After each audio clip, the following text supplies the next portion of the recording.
Imagina un escenario escalofriante en el que la policía se encuentra frente a un asesino en serie, incapaz de identificarlo a pesar de que éste confiesa haber cometido un crimen horrendo. Este no era un asesino común, además de ser un despiadado criminal que atacaba a sus víctimas de manera aleatoria, tenía una peculiar obsesión con los objetos sexuales, específicamente con los consoladores. Este caso demuestra la ineptitud de algunos agentes policiales, quienes no lograron detener a un criminal incluso después de que él mismo confiesa haber cometido un delito.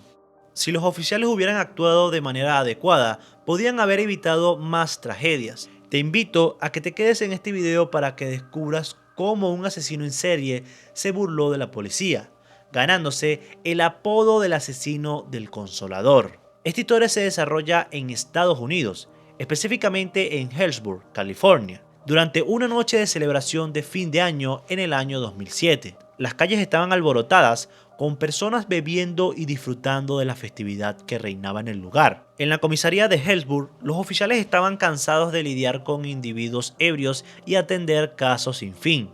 Esto era común durante las festividades, ya que muchas personas de otras zonas acudían a celebrar a esta localidad por su ambiente acogedor. En medio de este caos, un hombre alcohólico se acercó a la comisaría. Con una voz burlona le dijo a los oficiales de turno que acababa de cometer un crimen y que le había quitado la vida a una persona.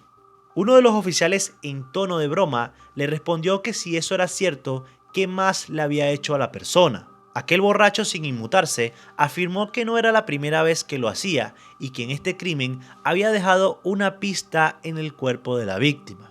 Los oficiales, cansados y con el humor por las nubes, decidieron ignorar al hombre y lo echaron del lugar, pensando que era otro caso de un borracho con comentarios fuera del lugar. Además, argumentaron que no podían detenerlo ya que no había espacio suficiente en la cárcel de la comisaría y, tratándose de fin de año, no querían arruinar la celebración de nadie ni complicarse el día. Sin embargo, al iniciar el año nuevo, en la madrugada de ese mismo día, los oficiales hicieron un descubrimiento escalofriante: el cadáver de una mujer flotando en un pozo cercano. Se trataba del primer crimen del año en una ciudad donde estos sucesos eran pocos comunes. Al recuperar el cuerpo, identificaron a la víctima como Carolina Puff, una mujer de 32 años de edad que dejaba huérfano a sus dos hijos pequeños. La familia no se había enterado del trágico suceso hasta el hallazgo del cadáver, alegando que el día del crimen ella se encontraba sola,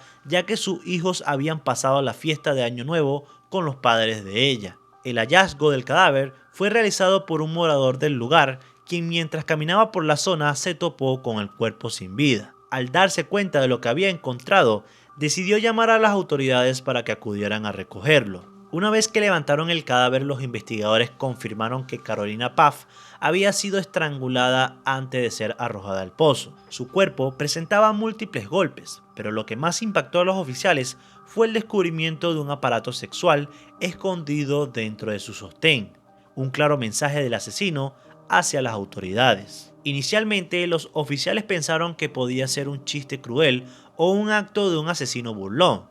Sin embargo, a medida que fueron encajando las piezas, se dieron cuenta de que este no era un caso aislado.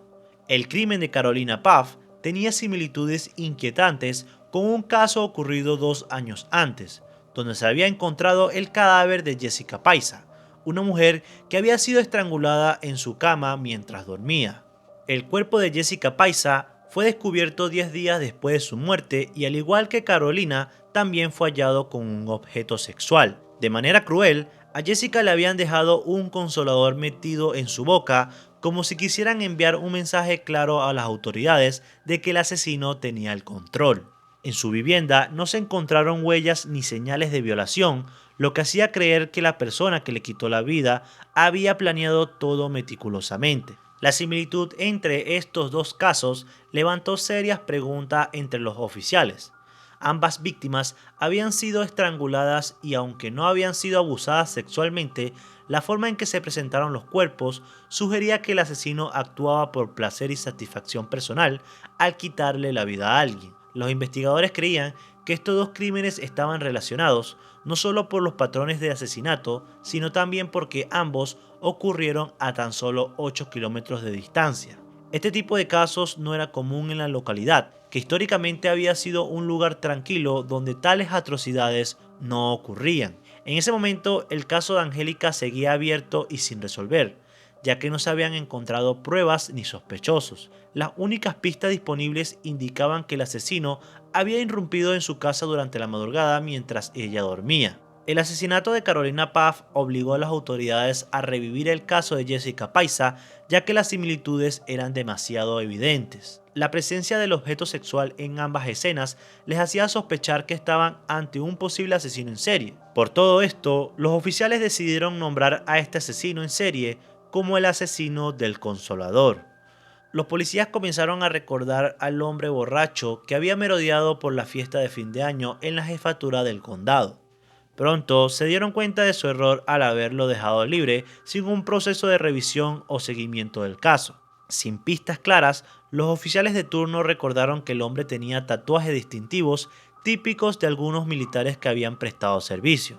Esto les dio un nuevo enfoque. Debían iniciar la búsqueda y cacería de este individuo antes de que cometiera más crímenes. Así que comenzaron a buscar entre los hombres de la localidad de Hillsborough que habían prestado servicio militar. Entrevistaron a más de 97 personas, pero esto no dio fruto, ya que ninguna de las personas entrevistadas coincidía con la descripción de los hechos ocurridos. Hasta este punto los detectives se encontraban en un callejón sin salida, con el miedo de que este asesino siguiera por las calles acechando a víctimas inocentes.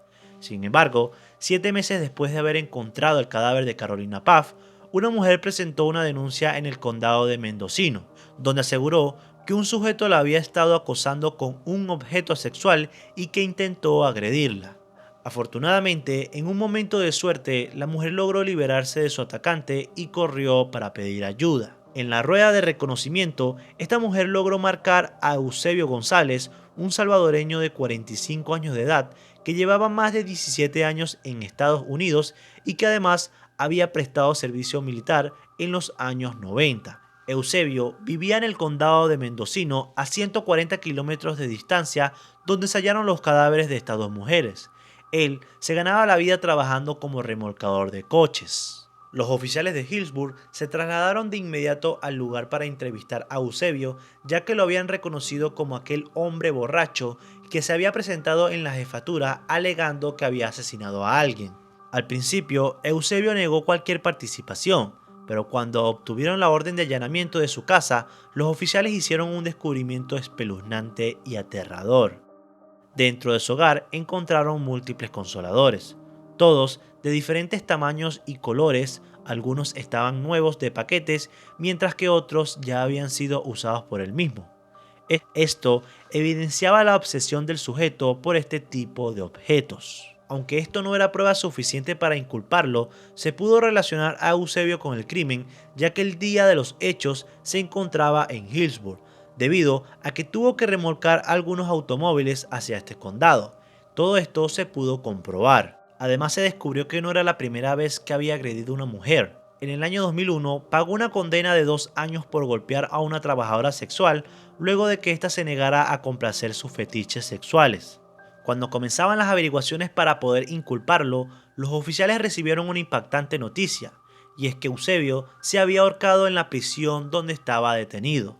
Sin duda, los detectives creían rotundamente de que este hombre estaba involucrado en estos delitos, convencidos de que desde el momento que entró en la jefatura para confesar su crimen, había estado acechando a sus víctimas, estudiándolas y esperando el momento indicado para atacarlas. Creían que era un asesino inteligente y meticuloso, que sabía hacer las cosas bien y que al verse acorralado prefirió quitarse la vida antes de que lo declararan culpable. Los investigadores también pensaban que la ropa sucia que llevaba cuando se presentó en la comisaría era indicio de que había estado en un entorno donde había tierra, posiblemente relacionado con el lugar donde se encontró el cadáver de Carolina Pfaff.